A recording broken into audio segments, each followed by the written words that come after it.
আগারগাঁওয়ে নির্বাচন ভবনে আছেন সহকর্মী লাভলি বিথি। আমরা একটু বিথির কাছে জানতে চাই, বিথি, দ্বিতীয় দিনে এখন পর্যন্ত মোট কতগুলো আপিল নিষ্পত্তি হয়েছে আর কতজন তাদের প্রার্থিতা ফিরে পেয়েছেন, জানতে পারলে জানাবেন আমাদের।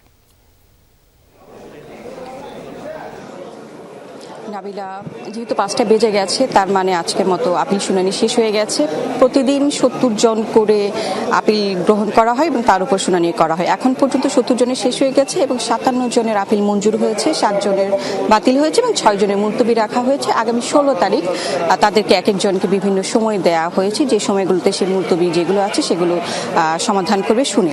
সাধারণত ঋণ খেলাপি এবং দ্বৈত নাগরিক এই আর স্বতন্ত্র প্রার্থীর ক্ষেত্রে 1% যেই হিসেবটা আছে, 1% ভোটারের সমর্থন লাগবে, স্বাক্ষর লাগবে। এই বিষয়গুলোতে জোর দেওয়া হয়েছে এবং যেগুলো মঞ্জুর হয়েছে তার বেশিরভাগই কেউ হয়তো স্বাক্ষরকারী স্বাক্ষর করেনি, কেউ হয়তো হলফনামা অঙ্গীকার নামায় স্বাক্ষর করেননি। সেই ছোটখাটো বিষয়গুলোতে হচ্ছে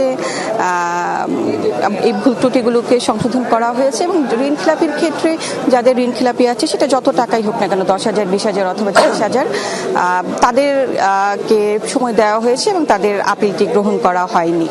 এছাড়া দ্বৈত নাগরিকত্বের কয়েকটি বিষয় দেখলাম আমরা কয়েকজনের ক্ষেত্রে। সেই দ্বৈত নাগরিকত্ব যারা আছে সমাধান করা হয়নি, অথবা কেউ হয়তো আপিল করেছে, আবেদন করেছে সেই দেশের, কিন্তু সেই দেশ থেকে এখনো কনফার্মেশন আসেনি বা এখনো পর্যন্ত কোনো ধরনের কাগজপত্র আসেনি, যার কারণে হচ্ছে যে তাদেরগুলো মুলতবি রাখা হয়েছে।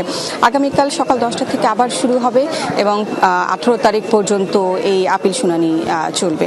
যারা এখনো মুলতবি আছে বা বাতিল হয়েছে তারা কিছুটা ক্ষোভ প্রকাশ করেছে, কিন্তু এটাও ঠিক নির্বাচন কমিশন শুরু থেকেই বলে এসেছে যে এবার ছোটখাটো যে ভুল ত্রুটিগুলো আছে সেই ত্রুটিগুলো নির্বাচন কমিশন বিবেচনা করবে, ছোটখাটো ভুল ত্রুটির জন্য বাতিল করবে না। কিন্তু বড়সড় যে বিষয়গুলো আছে ঋণ খেলাপি এবং দ্বৈত নাগরিকত্ব, সেগুলোর ক্ষেত্রে নির্বাচন কমিশন বেশি কঠোর এবং যাদেরকে বাতিল করা হয়েছে দুই পক্ষের আবেদনই শোনা হয়েছে।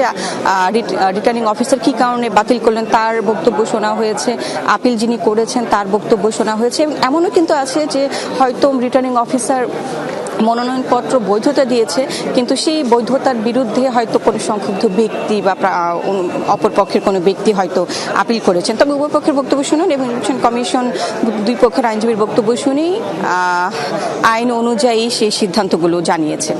নাবিলা, বিথি, আপনাকে ধন্যবাদ।